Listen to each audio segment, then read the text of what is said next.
সুপ্রিয় দর্শক, বাংলাদেশ টেলিভিশনের নিয়মিত আয়োজন ফ্যাসিবাদের দিনলিপি অনুষ্ঠানে আপনাদের সবাইকে স্বাগত জানাচ্ছি।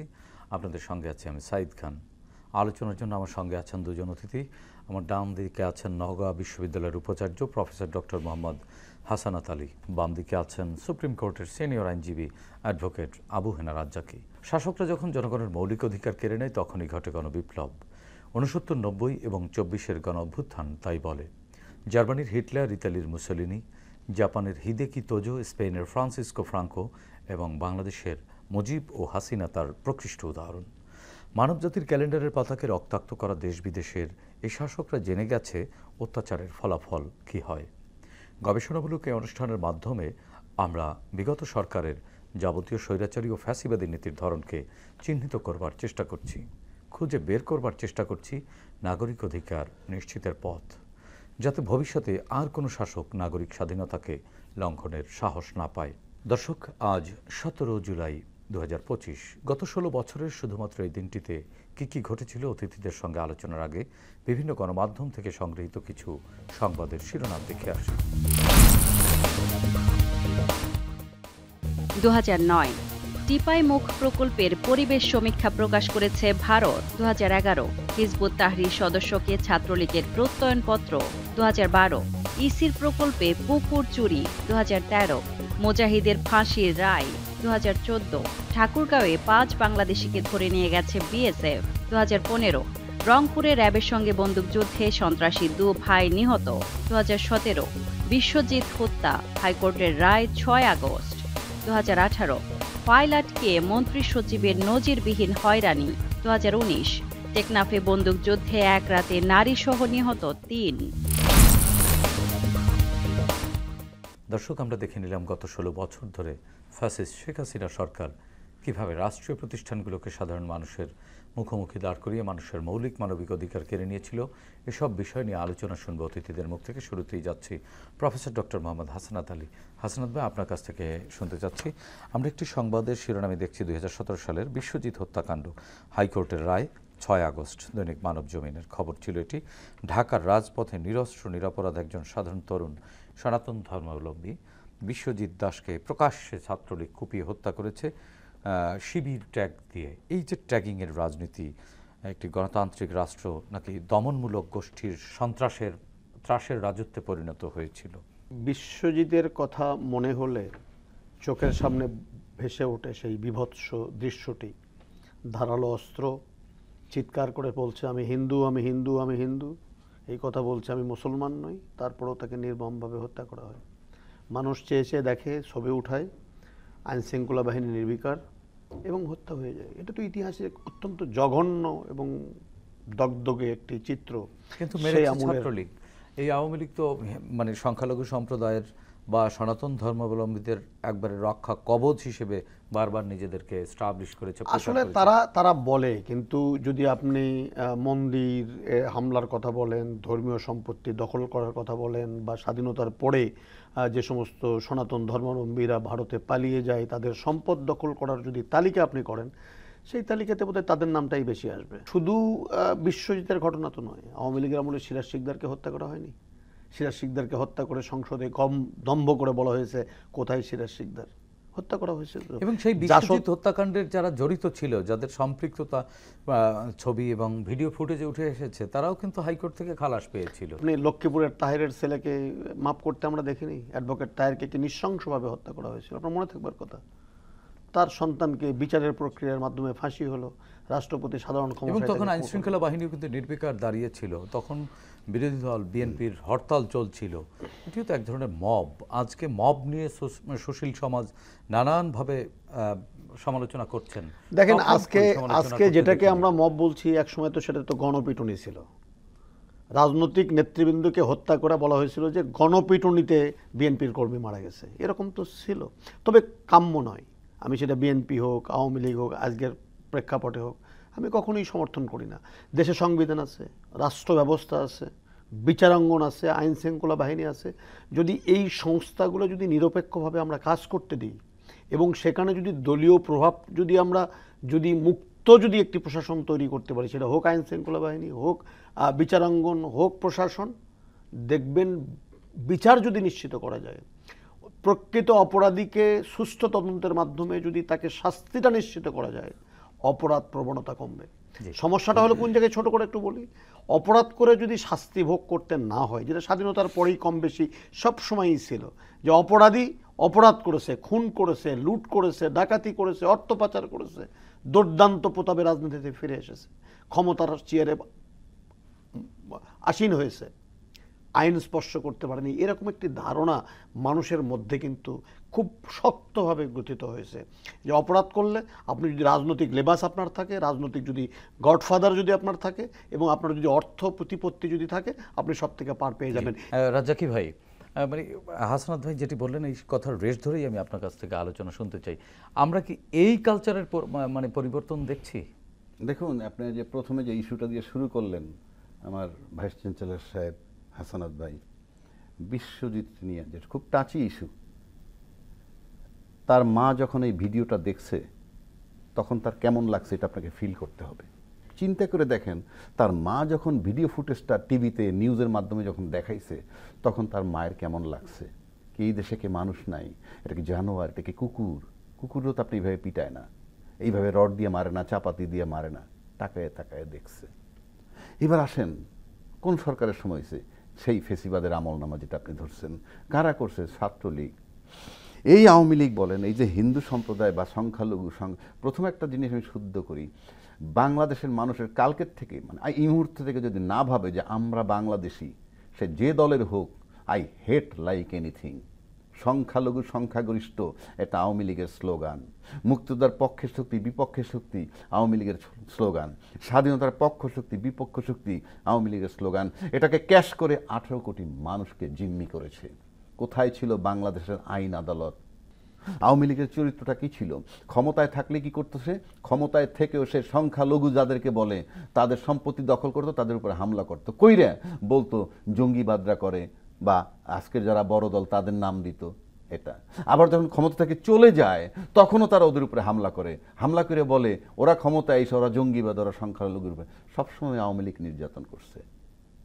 বিচ্ছিন্ন ঘটনা যদি ঘটে, সেটা সংখ্যালঘু হিসাবে ঘটে নাই। দেশে অপরাধ করলে ঘটতে পারে, ভিকটিম হইলে হতে পারে, সেটা ভিন্ন। দলমত নির্বিশেষে সে যেই দলের হোক, একবার যদি মুখে উচ্চারণ করে যে সংখ্যালঘুর উপরে নির্যাতন, I will hate them like anything. বাংলাদেশে অপরাধ করলে বাংলাদেশে আইনে বিচার হবে। এইবার আসেন আপনার মৌলিক অধিকারের কথা, যেটা আমি বললাম, বিচারপতিরা কি দেখেন নাই সেটা? এই বিচারপতিরা ছিল শপথবদ্ধ রাজনীতিবিদ। তাদের বিচার কখন হবে? কে করবে? আমি আজকে একটা কথা বলি আপনাদেরকে, আমি সূত্র পাইছি বলে আমি বলতেছি। কি হচ্ছে বাংলাদেশে? একজন মহিলা, সম্ভবত আমি জানি না আওয়ামী লীগের দোষর ছিল, সে বিদেশ যাবে, বাধাপ্রাপ্ত হয়েছে। তারপরে গিয়ে সে পরের দিন হাইকোর্টে রিট করছে। রিট করার পর রিটে শুনানি হয়েছে, আবার বোধহয় তাকে যাওয়ার অনুমতি দিছে। ভালো কথা। প্রশ্ন হচ্ছে যে এই যে করলো, মানে এত কুইক কিভাবে করে? মাসের পর মাস, বছরের পর বছর। এমন হয়েছে, আমি কেন বলছি কথাটা, কোর্ট রায় দিছে, ফাইন, কোর্টের না, কিন্তু আসলো কিভাবে এটা লিস্টে? কেন বলছি? সে বিদেশ যাইতে পারে নাই, বাধাপ্রাপ্ত হয়েছে। বিদেশ হাইটে যাবে না, বিদেশে এয়ারক্রাফটে চড়ে যাবে। খুব রাজকীয় জীবন। কিন্তু আপনি একটা জিনিস চিন্তা করেন, এখনো যেটা চলমান, আপনি হাইকোর্ট যখন একটা লোকের জামিন দিয়ে দেয়, হাইকোর্ট জামিন দিয়ে দেওয়ার পর উচ্চ আদালতে যাইতেই পারে, কিন্তু তারপর সেই মামলাটা উচ্চ আদালত স্টে করে দিল, ওই জামিন আদেশটা স্থগিত। তারপর সে মাসের পর মাস ঘুরতেছে, মামলাটা করতে পারতেছে না। লোকটা কাস্টডির ভিতরে।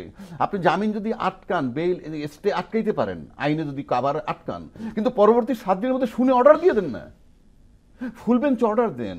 কে বিদেশ যাইতে পারলো না তারটা যদি এত গুরুত্ব সহকারে একেবারে সিরিয়াল ব্রেক করে এসে করতে পারে, তাহলে এই যে যে লোকটা কাস্টডিতে তার জামিন হয়েছে, উচ্চ আদালতে অ্যাপিলেট ডিভিশনে যাওয়ার পর সে জামিন দিতে বাধ্য কর তা নয়, কিন্তু আপনি শুনবেন তো, যেহেতু সে মানবতার জীবনযাপন করছে জেলখানায়, কে বিদেশ যাইতে পারলো না তার চেয়ে অনেক বেশি গুরুত্বপূর্ণ যে কাস্টডিতে আপনার সম্পত্তি ওই যে কে জায়গায় অ্যাকোয়ার করে নিছে সেটার মামলা আপনি খুব দ্রুত শুনতেছেন ঘন্টার পর ঘন্টা, কিন্তু যে লোকটা জামিনের জন্য কাতরাইতেছে সিদ্ধান্ত দিয়ে দেন ওকে জামিন হবে না, কিন্তু মাসের পর মাস তো কাস্টডিতে থাকতে পারে না। যেহেতু ব্যক্তি সম্পদের চেয়ে ব্যক্তি বড়, এই দেশে প্রথম আপনার মানুষের গুরুত্ব দিতে হবে। বাংলাদেশে গত 53 বছর আমি দেখছি সবচেয়ে কম মূল্য যাদের, সেগুলো হলো মানুষ। আপনি দেখেন এর চেয়ে কম মূল্যের কেউ নাই, মানুষের চেয়ে কম মূল্যের। আপনি 53 বছর ধরে এই দেশ কি করছে মানুষের, এখন পর্যন্ত সাগররুনি হত্যা মামলার হয় নাই। কোথায় আসিফ নজরুল সাহেব, কোথায় বড় বড় দাম্ভিকতার সাথে যারা কথা বলতেছে, কি ব্যর্থ একটা দেশ। আজকে 13 বছরে আপনি পুলিশ রিপোর্ট দিতে পারেন নাই। আদালত কি করে, আদালতের কাছে তো কৈফিয়ত, এই আদালতের কাছে তো রিপোর্ট যায়, পুলিশ গিয়ে টাইম আনে তার কাছ থেকে তদন্ত হবে। কোর্ট স্যাটিসফাইড হয় কেমনে যে 13 বছরেও আপনারা পুলিশ রিপোর্ট দিতে পারেন না? কোর্ট কিভাবে স্যাটিসফাইড হয় আমি বুঝি না। এটা হয়েছে সেই ওই যে ফেসিবাদের যে আমলটা বলতেছেন সেই আমলে, তাহলে তো আজও ফেসিবাদকে লালন করা হচ্ছে। আইনঙ্গন নীরব কেন? কেন তাদের উপরে এখনো সুমোটো রুল যায় না? আমরা বদলাতে পারছি না কেন? সেটাই তো কথা। এই জন্য আমি বলতেছি এখন কথা হচ্ছে কি যে আমরা বিচার বিভাগ আলাদা করব, আমরা সচিবালয় আলাদা করব, এই কথা চলতেছে। আরে ভাই সচিবালয় তো একটা বিল্ডিং। আপনি আইন করে দিলেন যে এই বিচারপতিরা সব কিছু তারা করবে, নিম্ন আদালতের অধস্থন যারা তাদের অধস্থন থাকবে, ট্রান্সফার অ্যাপয়েন্টমেন্ট তারা দেবে। আমি মানলাম, তাতে কি আমার নৈতিক পরিবর্তন হবে? আমার ভিতর থেকে পরিবর্তন আসবে? বিচারপতি হওয়ার জন্য সরকারি দলগুলো তাদের পায়ের কাছে ঘুরছে, পা চাটে তারা বিচারপতি হওয়ার জন্য। আমাদের ভিতর থেকে যারা লয়াররা যারা বিচারপতি হয়েছে সেই ফেসিস আমলে, হওয়ার পরে বলে হঠাৎ করে গতকালকে দেখলাম আমার নাম আসছে টিভি স্ক্রলে, I am becoming the justice. আপনাকে বুঝতে হবে বিচারের জায়গাটা মানুষের এই জগতে, পার্থিব জগতে লাস্ট মানে উপায়, অর্থাৎ next two god. Next two god, আবারও বলছি নেক্সট টু গড। আপনার কলমের খোঁচায় একটা লোকের মৃত্যুদণ্ড হবে, আপনার কলমের খোঁচায় একটা লোকের 50 বছরের বসত ভিটা চলে যাবে। সেখানে যার বিবেক নাই সেই সমস্ত লোক, পৃথিবীর কেউ না জানুক, ওই কুলাঙ্গার ব্যক্তি তো জানেন যে তার বিবেক নাই। তা না হলে আপনি যদি মনে করেন এটা দায়িত্ব, আপনি কি করে বিচারক হওয়ার দায়িত্ব নেন? কি হিসাবে? আপনাকে কি রাষ্ট্র তেল মেখে নানান জায়গা থেকে পোপের মতো নির্বাচিত করছে? যে পোপরে যেভাবে নির্বাচন করে তার এইভাবে আপনাকে নির্বাচন করছে? আপনার দলের পা চেটে গেছেন। সুতরাং আমরা বিচার বিভাগের একটা এই আলাদা করা বড় কথা না, আপনার বিবেকটাকে কাজে লাগান।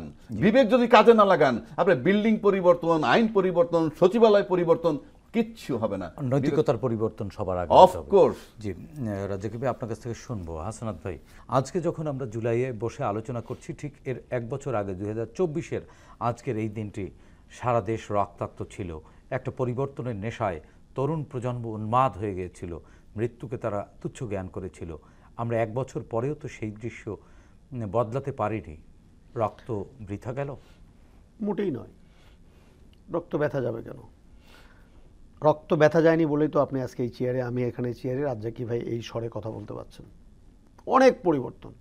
আজকে যে সমস্ত রাজনৈতিক দলগুলো মোটা দাগে যে সংস্কারের বিষয় নিয়ে কথা বলছে, অনেক ক্ষেত্রে তারা ঐক্যমত্য পোষণ করেছে এবং তারা মনে করে যে এই 24 রক্তের মধ্য দিয়ে আগামীর যে বাংলাদেশ, সেই বাংলাদেশ অন্তত জনগণ তার মালিকানাটা ফিরে পাবে। কিন্তু শহীদরা তো আজও তাদের প্রাপ্য সম্মানটুকু পায়। দেখেন অনেক আহত আমি হাসপাতালে মৃত্যুর সাথে পাঞ্জা লড়ছে। দেখেন, আমি তাদের প্রতি সহানুভূতিশীল লিখেই তারা বলছি, কোন আমরা কেন তাদেরকে সহানুভূতি দেখাবো? তাদেরকে তো সম্মান করা উচিত ছিল। তারা তো হয়তো মুক্তিযোদ্ধা না, কিন্তু তারাও তো জীবনকে তুচ্ছ করেছিল আমাদের মুক্তির জন্য, এই দেশটার জন্য।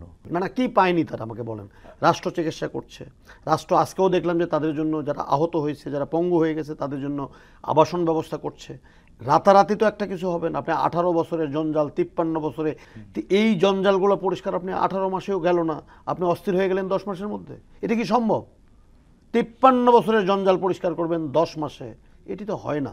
আর আপনি ছাত্র বন্ধুদের কাছে তাদেরকে সম্মান দেখানো হবে, কিন্তু এই সম্মানটা যেন এমন যেন না হয় যে মুক্তিযুদ্ধের ফেরিওয়ালারা যেভাবে ফেরি করে বিক্রি করছে, ঠিক একইভাবে 24-এর চেতনা যেন কেউ ফেরিওয়ালা না হয়, এটা মাথায় রাখতে হবে। আপনার কাছে কি ফেরিওয়ালা মনে হচ্ছে যে ফেরি করছে? 71 তো হয়েছে না, এখনো তো আমরা সেই শব্দ শুনি। যদি আমরা এই জুলাই সনদটা ঘোষণা করতে পারি, জনমানুষের যে আকাঙ্ক্ষার জায়গাটা, যে গণতান্ত্রিক বাংলাদেশ, আইন শৃঙ্খলা বাহিনী, প্রশাসন হবে রাষ্ট্রের, কোনো রাজনৈতিক দলের নয়, তত্ত্বাবধায়ক সরকার হবে, ইনক্লুসিভ ইলেকশন হবে, জনগণ তাদের মত প্রকাশ করতে পারবে এবং তাদের মত দিয়ে একটা সুষ্ঠু হবে, এবং আমি রাজ্জাকি ভাইয়ের সাথে ওই জায়গায় সেই বাংলাদেশ যদি প্রতিষ্ঠিত হয়, সেই জন্য তারা লড়াই করেছে।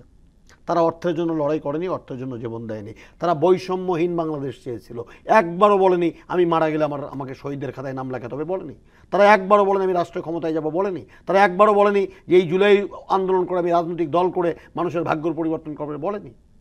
বৈষম্যহীন বাংলাদেশ তৈরি করার জন্য যা যা করা দরকার সেটি সরকার করছে, রাজনৈতিক দলগুলো সেখানে সহযোগিতা করছে। হতাশ হওয়ার কিছু নেই, আমি আশাবাদী মানুষ, হবে ইনশাল্লাহ। এই বিচারাঙ্গনকে যদি সক্ষম করতে চান, বিচারপতিরা ফাঁসির আসামিকে ফাঁসি দিচ্ছেন, যাচ্ছেন ভ্যানে চড়ে, রিক্সায় চড়ে, অটোতে চড়ে, তাদের একটা গাড়ি নেই। এডিশনাল ডিস্ট্রিক্ট জাজ, অধিকাংশ এডিশনাল ডিস্ট্রিক্ট জাজের একটা গাড়ি নেই। তিনি যে একটা মার্ডার কেসের আসামির শুনানি করেন, জাজমেন্ট দেন, উনি যাচ্ছেন অনিরাপত্তা অবস্থায়, ওনার পরিবার নেই, ওনার সন্তান নেই।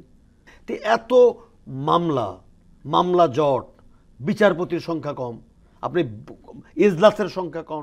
এমনও জেলা আছে যেখানে ইজলাস শেয়ার করে কোর্ট করা হয়, কখনো নন্দীগ্রাম, তারপরে কিছুক্ষণ পর 2টার পরে শেরপুর, এরকম কোর্ট করতেও আমি দেখেছি। তা আপনি বিচারাঙ্গনের বাজেট যদি আপনি চিন্তা করেন, অপ্রতুল বাজেট, তা আপনি সম্মান দেবেন, সম্মান দেওয়ার জন্য আপনি সেই সম্মানের জায়গাটাকে তাকে সুরক্ষিত করবেন, তার যে প্রাপ্য মর্যাদার জায়গাটাকে সেটাটুকু আপনি দেবেন। বিচারপতিদের স্বাধীনতা, আপনি এই যে, আমি ওনার সাথে একমত যে কাগজ কলম চেঞ্জ করে আর ভবন চেঞ্জ করে কোনো কিছু হবে না, বরং তাদেরকে সক্ষম করে তুলে দেওয়ার জন্য তাদের যে সক্ষমতার জায়গাটুকু, যে আমি যদি একটা সঠিক রায় দিই, সেটা এর পক্ষে গেল না বির পক্ষে গেল, পরের দিন অন্তত আমাকে ট্রান্সফার করা হবে না, আমার ক্ষমতা খর্ব করা হবে না, আমার বিচারিক যে ক্ষমতাটি আছে সেটাকে করা হবে না, এটি করা হবে না। আর আমি ওনার সাথে আমি একমত। আমি আইনাঙ্গন নয়, কোর্টের প্রতি সমস্ত শ্রদ্ধা রেখে বলি, শিক্ষা প্রতিষ্ঠানগুলো অনেক গভর্নিং বডি নিয়ে মামলা মোকদ্দমা হয়ে যায়, কোর্টে গেলেই স্থগিত। আমি যেটা মনে করি যে রাজনৈতিক দলদের মধ্যে একটা বোধোদয়ের কিন্তু তৈরি হয়েছে। 18 বছর কিন্তু কম সময় নয়। বিএনপির কথা যদি বলি, ইলিয়াস আলী হারিয়ে গেছে, খুঁজে পায়নি। কত মা তার সন্তান হারিয়েছে, কত স্ত্রী বিধবা হয়েছে, কত সন্তান এতিম হয়েছে। জামাতের নেতৃবৃন্দ জুডিশিয়াল প্রক্রিয়ার মধ্য দিয়ে কিলিং করা হয়ে গেছে, ভুলে গেছে তারা।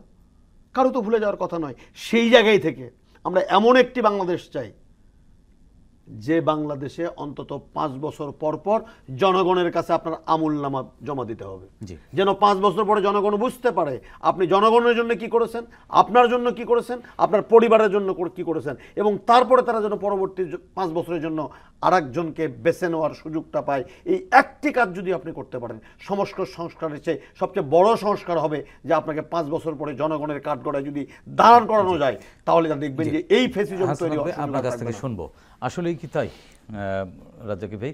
আপনি যে সংস্কার বিচার যে কথাগুলো উঠতেছে, সেটা কি জোরালো কোনো বক্তব্য আমি পাচ্ছি পর্যন্ত? আদৌ পাচ্ছি যে এই বিচারটা করা দরকার? আপনি যদি ওই বিচারটা না করতে পারেন, নজির তৈরি করতে না পারেন, নেক্সট কালকে হাসানাত ভাই যদি পাওয়ার পায়, he will do the same thing, যে সেফ হওয়া যায়। আপনি যদি সেফ হওয়া যায় এই জায়গাটায় যদি যান, তাহলে তো আপনার নৈতিক পরিবর্তন কেন হবে? মানে রাজনৈতিক দলগুলোর এখন প্রেজেন্ট অ্যাটিটিউডে কি আপনার কাছে কোনো পরিবর্তন মনে হয়? না, আমি আজকে পর্যন্ত আমি কোনো পরিবর্তন দেখছি না। যদি পরিবর্তন দেখতেন তাহলে দেখা যেত যে জনকল্যাণমুখী কি হচ্ছে, জনকল্যাণমুখী কি হচ্ছে। যেমন ধরেন সিট ভাগাভাগির কথা এখনো চলতেছে। আপনারা জিনিস লক্ষ্য করেন, সিট ভাগাভাগি মানে কি, ওই জায়গায় তোমাদেরকে 20টা সিট দিলাম, আমরা নেগোশিয়েট করলাম, ওখানে আমার দলের যে লোকগুলো, সেখানে আমার প্রার্থী থাকবে না, ভোট তোমাকে দিবে। তাহলে কি হইল? এটা গণতন্ত্র হইল নাকি? মানে আমার দলের লোকেরে বলতেছে ওইখানে আমরা প্রার্থী দিব না, ওখানে হাসানাত সাহেবরা দাঁড়াবে, ওদেরকে ভোট দিবা। এটা গণতন্ত্র হইল? তা আপনি যদি এই নেগোশিয়েট করে কাউ কোনো দলের 20টা সিট দিতে পারেন, তাহলে আপনি ওই যে সংখ্যানুপাতের যে নির্বাচন সেটা মানতে অসুবিধা কোথায়? এটার সাথে তো এটা মেলে। কয় আগে হইছে তো ফ্যাসিজম। অনেকে বলে যে এটা সবসময় হয়ে আসছে, এটা তো গণতন্ত্র না। আপনিই বলেন না এটা গণতন্ত্র হয় কিনা। আমার দল একটা, সেখানে আপনার সাথে নেগোশিয়েট করলাম, বাংলাদেশের আপনি এই সিটগুলো আপনি করে দিব, ওই জায়গায় আমার দলের যারা ভোটার তারা কিন্তু আপনাকে ভোট দিবে।